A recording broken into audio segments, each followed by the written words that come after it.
Hello दोस्तों, मैं अमित कुमार और आप देख रहे हो केमिस्ट्री टीचर। मेरे प्यारे बच्चे, आप लोग के लिए हम आज से इनऑर्गेनिक का क्वेश्चन देखने वाले हैं। जैसा कि आपको मालूम है, समय कम है, हम लोग 5 क्वेश्चन देख रहे थे। आप 5 क्वेश्चन नहीं देखेंगे, आप 10 क्वेश्चन देखेंगे। अब एक दिन में 10 क्वेश्चन को रिवीजन कराया जाएगा, जिससे आपको समय कम में भी आपका पूरा क्वेश्चन को कवर कर लेंगे। 5 नंबर का क्वेश्चन भी आपको जल्द ही लेकर आ रहे हैं। आपका क्या होता जब भी चल रहा था, आपको अगर नोमेनक्लेचर खत्म कर लिए थे, क्वेश्चन में का जो भी नोमेनक्लेचर था मेरे बच्चे खत्म हो गया। अगर आप हमारे चैनल पर नए हैं तो चैनल को सब्सक्राइब कर दो और पुराने वीडियो को देख लें, जिससे आपको जो आपका 12th बोर्ड होने वाला है उसमें एक एक क्वेश्चन बनेगा। चलिए प्यारे बच्चे, आज का क्वेश्चन क्या है। पहला क्वेश्चन देखिए, यही सब सबसे पहले देखेंगे। आईएस देखेंगे, आघात देखेंगे, फ्लक्स देखेंगे, स्मेल्टिंग देखेंगे, रोस्टिंग देखेंगे। ये सभी क्वेश्चन को देखा जाएगा। तो सबसे पहला क्वेश्चन क्या है बच्चे, और क्या आईएस क्या डिफाइन द फॉलोइंग टर्म में सबसे पहला क्वेश्चन आईएस क्या है। तो आपको मालूम होना चाहिए, आईएस से पहले आपको खनिज आना चाहिए प्यारे बच्चे। खनिज क्या है? खनिज क्या है? तो पृथ्वी तल के अंदर पाए जाने वाले तरल पदार्थ को खनिज कहते हैं। बच्चे इंग्लिश मीडियम के लिए भी चलेगा, दोनों के लिए कभी सोचने की जरूरत नहीं। तो सबसे पहले और हम देखेंगे विश्वैसा खनिज। खनिज क्लियर हुआ, जिससे धातु को आसानी से तथा कम खर्च पर निकाला जा सकता है। मींस अगर खनिज से धातु को हम कम खर्च में निकाल लेते हैं तो उसे हम क्या बोलेंगे? और बोलेंगे आयस बोले। सभी आयस खनिज होते हैं, याद रखिएगा। ऑल और is mineral but all mineral is not. याद रखना होगा बच्चे कि सभी और मिनरल होते हैं, लेकिन सभी मिनरल और नहीं होते। वही और होंगे जिससे एक्सट्रैक्शन करने में मेटल का आपको इजीली हो, थोड़ा कम पैसा लगे, बस याद रखिएगा प्यारे बच्चे। अगला क्वेश्चन क्या? अगला क्वेश्चन क्या है, गैंगू और मैट्रिक्स। मिस कहने का मतलब गैंग किसे कहते हैं? तो याद रखिएगा, आयस में उपस्थित अशुद्धियों को गैंग कहते हैं। इम्प्योरिटीज प्रेजेंट इन और इज कॉल्ड गैंग। गैंगू में कहने का मतलब आयस में उपस्थित अशुद्धि, आयस में जो अशुद्धि है उसी को हम लोग क्या बोल देंगे? आपको गैंग बोल देंगे। आपको इसमें कोई दिक्कत होना नहीं चाहिए। फ्लक्स, फ्लक्स किसे कहते हैं? याद रखिएगा, फ्लक्स कहने का मतलब कि जब गैंगू को हटाना है, गैंग को हटाना, जो आपका गैंग जो होता है उसको हटाना, तो बाहर से आपको कोई पदार्थ मिलाने पड़ेगा, उससे हम लोग फ्लक्स बोलेंगे। कहने का मतलब आप देख सकते हैं, धातु के डिस्कशन के दौरान अयस्कों में उपस्थित अशुद्धियों को दूर करने के लिए, अयस्कों में उपस्थित अशुद्धियों को दूर करने के लिए बाहर से मिलाए गए पदार्थ को क्या कहते हैं? फ्लक्स कहते हैं। याद रखिएगा, the additional material which added in ore during extraction of metal is known as flux. अरे भाई देखो, पृथ्वी से हमने, पृथ्वी के अंदर तो तरल पदार्थ जो खनिज था, अगर वो खनिज से कम पैसा में आसानी पूर्वक और अच्छे से हमको धातु एक्सट्रैक्ट हो जाती है, तो उसे हम और बोल देंगे। ऑल और is mineral but all mineral is not और। ये क्लियर हुआ। उसके बाद हमने जब नीचे से निकालिएगा खनिज, तो उसमें अशुद्धि तो रहने करेगा, तो अशुद्धि को हम लोग क्या बोल देंगे? उसमें आयस में उपस्थित अशुद्धि को हम क्या बोल देंगे? कोई दिक्कत नहीं है, गैंग बोल देंगे। और साथ ही साथ जब गैंग को हटाना होगा तो बाहर से सब्सटेंस मिलाने पड़ेगा, जिसे हम क्या बोल देंगे? फ्लक्स बोल देंगे प्यारे बच्चे। एक एक चीज को आप देख लीजिए, CH3 हो गया, SiO2 हो गया, ये सभी चीज आप ध्यान दीजिए। अगले क्वेश्चन क्या कर रहा है? स्लैग। स्लैग क्या? तो याद रखिएगा प्यारे बच्चे, स्लैग क्या है उस पर कवर किया जाए। स्लैग क्या है तो देखा जाए, कुछ नहीं, एकदम सिंपल सा स्लैग है, आपको कुछ नहीं इसमें कहने का मतलब गैंगू और फ्लक्स के जो कॉम्बिनेशन होगा। जैसे देखिए, मान लीजिए पृथ्वी से अंदर से आपने खनिज निकाला जो आयस का था, तो आयस में अशुद्धि आई है, अशुद्धि को हमने क्या बोला? गैंग। और इसको हटाने के लिए हमने बाहर से मिलाया सब्सटेंस। तो बाहर से जब सब्सटेंस मिलाएंगे बच्चे, तो बताइए दोनों मिलकर एक नए सब्सटेंस फॉर्मेशन कर लेगा। तो गैंग और फ्लक्स के मिश्रण को स्लैग बना, गैंग प्लस फ्लक्स। याद रखिएगा, the combination of gangue and flux is known as slag. इसमें कोई दिक्कत नहीं होना चाहिए आपको बच्चे, आप याद रखिएगा, एकदम सिंपल सा कांसेप्ट था। चलिए अगले क्वेश्चन आपका क्या बच्चे? अगला क्वेश्चन क्या रहा? अगले क्वेश्चन को देखेंगे। अगला क्वेश्चन आपका क्या कर रहा है? कैल्सिनेशन। ध्यान दीजिए, कैल्सिनेशन क्या है? ध्यान दीजिएगा, कैल्सिनेशन आपका क्या है? चलिए कोई बात नहीं, कैल्सिनेशन को कवर किया जाए। जिसको कैल्सिनेशन समझ में आ जाएगा उसको रोस्टिंग समझ में आ जाएगा। रोस्टिंग और कैल्सिनेशन एक पर एक फ्री है आपके, एक पर एक फ्री है बच्चे। एक याद कीजिए, दूसरा फ्री में।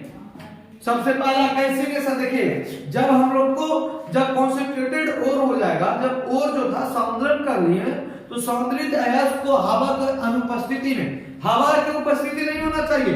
हवा की अनुपस्थिति में अगर हम लोग गर्म करते हैं, हवा की अनुपस्थिति में हम लोग गर्म करते हैं तो समझ लीजिए निस्थापन होगा, और हवा की उपस्थिति में तो वर्जन होगा। तो चलो कैल्सिनेशन, जिसको निस्थापन कहते हैं, that process in which concentrated or is heated in absence of air below its melting point is called calcination। करने पर सांद्रित गैस को वायु की अनुपस्थिति, हवा की अनुपस्थिति में उसके गलनांक के नीचे ताप पर गर्म करने की प्रक्रिया को कैल्सिनेशन कहते हैं। इन दिस प्रोसेस कार्बोनेट और are converted into metal oxide. याद रखिएगा प्यारे बच्चे, इसमें कार्बोनेट और ही कार्बोनेट, अब देखिए इसमें हवा की आवश्यकता नहीं है, ऑक्सीजन की आवश्यकता नहीं है, तो हवा की आवश्यकता नहीं है, इसका मतलब उसमें पहले से ऑक्सीजन है, तो कार्बोनेट होना चाहिए इसमें। तो याद रखिए, देख लीजिए MgCO3 MgO में कन्वर्ट हो गया, तो याद कर लीजिए एक पर एक क्रिया देख लीजिए। बस इसमें हवा की अनुपस्थिति, अगर हवा की उपस्थिति, सांद्रित गैस को वायु की अनुपस्थिति में उसके गलनांक से नीचे ताप पर गर्म करने की प्रक्रिया को कैल्सिनेशन कहते हैं। और उसमें क्या बोलिएगा, जब आपको रोस्टिंग आएगा तो सांद्रित गैस को वायु की उपस्थिति में भट्टी में गलनांक से ऊंचे ताप पर भी गर्म करने की प्रक्रिया को कैसी क्या बोलेंगे, रोस्टिंग का है। कैल्सिनेशन का हिंदी क्या हो, निस्थापन होगा। याद रखिएगा, that process in which concentrated or is heated in absence of air below melting point। Clear, कोई डाउट नहीं होना चाहिए। अगला क्वेश्चन क्या है, अगला क्वेश्चन क्या है, अगले क्वेश्चन को देखा जाए। अगला आपका रोस्टिंग। चले, रोस्टिंग मींस जारक वर्जन। देख लीजिए, बस वही तो मैं याद कराया था, सांद्रित गैस को वायु की उपस्थिति, एक वायु की उपस्थिति में था, एक वायु की उपस्थिति में, बस उसके गलनांक से नीचे तापमान गर्म कीजिए, कोई दिक्कत नहीं, प्रक्रिया को जारी करें। हाँ, गलनांक नीचे ही रखना। और इस प्रक्रिया में सल्फाइड या स्कोप मेटल ऑक्साइड में जिसमें ऑक्सीजन नहीं है, ऑक्सीजन नहीं है तो ऑक्सीजन डंप कर रही है। अरे जब वायु की उपस्थिति तो विस्थापन बोलेगा, वायु की उपस्थिति कर देगा तो याद रखिएगा जारक हो जाएगा, कोई दिक्कत नहीं होना चाहिए इसमें। चलो जाएगा, क्वेश्चन क्या है आपके लिए, नेक्स्ट क्वेश्चन क्या है बच्चे, स्मेल्टिंग, प्रागरण। प्रागरण क्या है, the process in which roasted और कैल्सिनेट और converted or are converted into metal in the presence of reducing agent is known as smelting। करने का मतलब उभार प्रक्रिया, उभार प्रक्रिया जिसमें आपको जारित या निस्थापित अयस्क रोस्टेड या कैल्सिनेटेड और को अपकरण कराया जाता है, रिड्यूस कराया जाता है कुछ एजेंट के तौर पर, रिड्यूसिंग एजेंट की उपस्थिति में मेटल में बदल दिया जाता है। कहने का मतलब वह प्रक्रिया जिसमें रोस्टेड और कैल्सिनेशन, याद रखिएगा, जिसमें रोस्टेड और कैल्सिनेशन करने के बाद मेटल में बदल रहे हैं तो उसे हम लोग क्या बोलेंगे, याद रखना होगा स्मेल्टिंग। ये देखिए, जैसे यहाँ पर ऑक्साइड आपको ये जारित होकर आया था, जारित होकर इसमें कार्बन डाल के इसको अलग कर लिए तो इसको स्मेल्टिंग कहेंगे, प्रागलन कहेंगे। याद रखिए, रिड्यूसिंग एजेंट में क्या होगा, हमारा कार्बन ही होगा, रिड्यूसिंग एजेंट कार्बन होगा। देखा जाए पहले बच्चे, इसी तरह से अगला क्वेश्चन क्या आपका, अगला क्वेश्चन को देखा जाए। अगला क्वेश्चन आपका क्या रहा, ये भी बहुत मस्त क्वेश्चन आपके बोर्ड के लिए, ये भी बहुत मस्त क्वेश्चन है, ध्यान दीजिएगा। ये भी बहुत मस्त क्वेश्चन क्या है कि व्हाट इज कोऑर्डिनेशन नंबर, ये डी ब्लॉक से लिया गया है, आपको ये कॉम्प्लेक्स कंपाउंड से होगा। हाँ, कॉम्प्लेक्स उप सहसंयोजन संख्या क्या, तो ये तो बहुत इंपॉर्टेंट है। उप सहसंयोजन क्षेत्र के केंद्रीय धातु के परमाणु या आयन से जुड़े लिगेंड की कुल संख्या को केंद्रीय परमाणु आयन का उप सहसंयोजन संख्या कहते हैं। इस लिगेंड की कुल संख्या होना चाहिए, कितना लिगेंड है देखा जाए आपके लिए, जब यहाँ पर हम निचोड़ दिए, यहाँ पर लिगेंड 6, इसका कितना हो जाएगा, कोऑर्डिनेशन नंबर 6, यहाँ पर लिगेंड 4 तो 4, यहाँ पर 3 तो 3। आप देखिए ये ऑक्सोलेटो है, ऑक्सोलेटो को में 2 धातु परमाणु होते हैं, जब 2 धातु परमाणु है तो 3 लिगेंड है, तो 3 गो में एक गो में 2 धातु परमाणु, तो 3 गो में 6, इसका कोऑर्डिनेशन नंबर कितना हो गया, 6। याद रखिएगा, केंद्रीय धातु में परमाणु आयन से जुड़े लिगेंड की कुल संख्या को केंद्रीय परमाणु आयन का उप सहसंयोजन संख्या कहते हैं।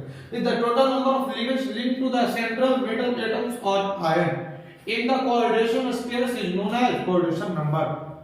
क्लियर, कोई दिक्कत इसमें नहीं होना चाहिए बच्चे। एक एक क्वेश्चन हम लोग कर रहे हैं और याद रखिएगा, हम सभी क्वेश्चन को करा रहे हैं आपके लिए, और ये आपके लिए आज का ये लास्ट क्वेश्चन था। और याद रखिएगा, फिर हम लोग आएंगे और इसको इनऑर्गेनिक सेक्शन को आगे करवाएंगे। याद रखिएगा, बिना मेहनत किए कुछ नहीं होगा। जिंदगी जीना आसान नहीं होता, जिंदगी जीना आसान नहीं होता, बिना संघर्ष के कोई महान नहीं होता। अरे जिंदगी जीना आसान नहीं होता, बिना संघर्ष के कोई महान नहीं होता। जब तक न पड़े, अरे जब तक न पड़े हथौड़े की चोट, तब तक कि पत्थर भी भगवान नहीं होता, तब तक पत्थर भी भगवान नहीं होता। प्यारे बच्चे, इतना मेहनत कीजिए, हम फिर मिलते हैं अगले वीडियो में, जब तक के लिए जय हिंद जय भारत।